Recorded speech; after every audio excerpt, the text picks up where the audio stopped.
Civil rights activist Roy Hackett features on the front of The Guardian, one of the organisers of the Bristol Bus Boycott of 1963.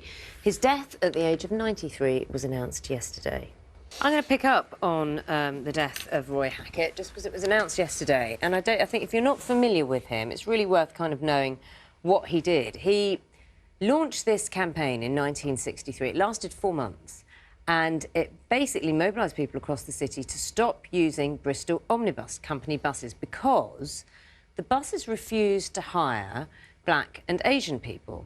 And there were lots of stories of when eventually there were black and Asian bus drivers, people just wouldn't get on the buses. And he was inspired by the bus boycotts that were from the US civil rights movements.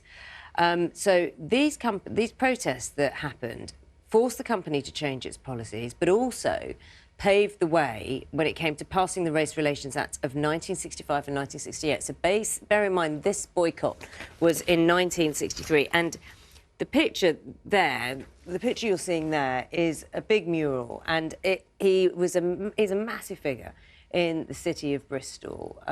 He had West Indian parents, and that's the picture from the West Indian and Friends Association. And it's just worth remembering. It was thought to be the first boycott of its kind in Britain, and he went on to co-found the Commonwealth Coordinated Committee, and that set up St Paul's, the Carnival in 1968, and just that committee still runs today. It does feel 1963. I mean, in some ways, a long time ago. It actually sounds relatively recently that would have been a time when there was a company refusing to employ black drivers. That black was or in Asian, those days. Yeah, absolutely. And I just think he was. It's interesting. He was. It was like when people think about him, because you probably don't know much about him as a personality. A powerful, thoughtful, and funny man. His force of will came through.